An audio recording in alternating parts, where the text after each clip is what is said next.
Macron number 1, Marine Le Pen number 2.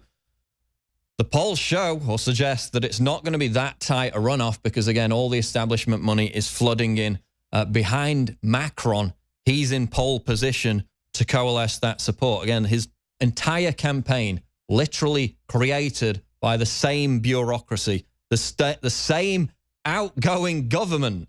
Now you see Francois Hollande has endorsed him exactly as I predicted in that video, which we played on last week's show. So Macron heads to the final round on May the 7th again. Globalism versus nationalism.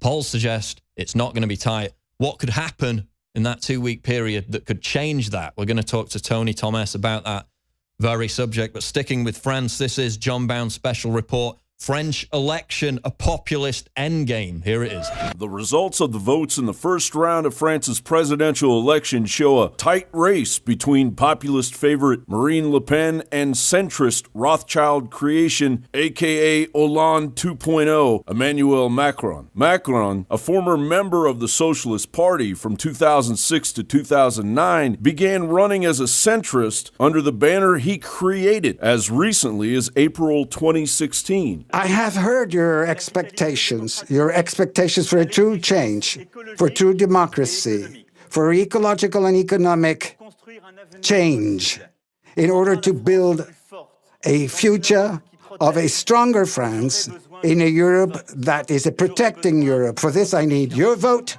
and I need your trust. While Le Pen has called for numerous immediate policies to deal with France's out-of-control refugee crisis, the time has come to get rid of all the arrogant people who want to dictate to the population what they should do. I am the candidate for the people.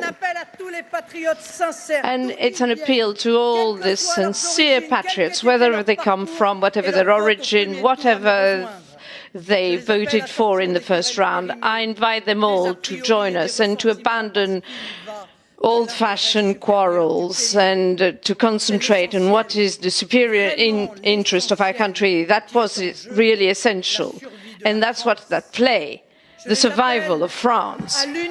So I call upon them to unite behind our project of renewal, and they will be our brothers. Macron walks a vague line on the refugee invasion, even offering a foolish culture pass in the vein of Merkel's policies, which have clearly not worked and only served to fragment cultural integration and its failure to stave off a jihad mindset that has now been recently emboldened by Recep Erdogan's recent establishment of executive power to usher in his revolving door caliphate of terror into Europe. Populism, a shot of antibiotics into the arm of globalism, is still gaining traction, and the globalists are horrified. We want to avoid going back to nationalism, populism, extremism, which is taking us down the wrong path. This is why Europe doesn't work. This is why we have populism, because Europe is weak with populism.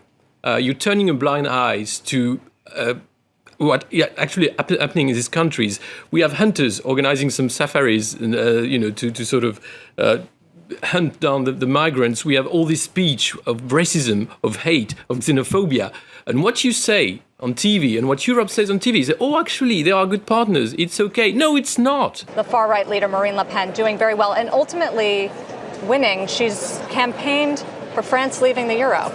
Would that trigger a financial crisis? It would certainly entail a major disorder and a risk of dislocation. But what I do know is that if Marine Le Pen were to win, and whilst the odds looked to be against that, the odds looked against Brexit and the odds looked against Trump, and we're living in a whole new different world, if she did win, then it would be the end of the European project. The enemies of populism want the concerns of rational individuals reined in. Will the globalist French-owned media lay into Le Pen, as American media did and continues to do, to Donald Trump? And will former President Barack Obama crawl out from under his rock and offer his support of globalist Macron's hidden socialist platform? It looks as though the battle between Le Pen and Macron will not disappoint. John Bound for Infowars.com. Let's go to Debit in Florida. Debit in Florida, you're on the air.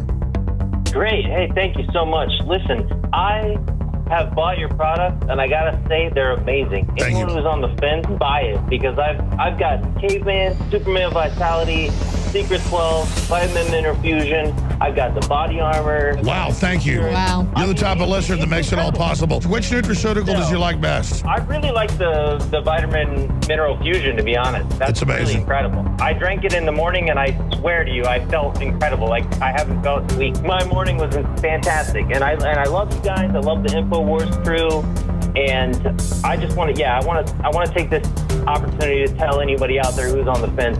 Just buy it. You will love it. I'm telling you, I've never bought a bad product. What you find in our news is the same thing you find in our products at InfoWarsLife.com. It's a win-win, InfoWarsLife.com.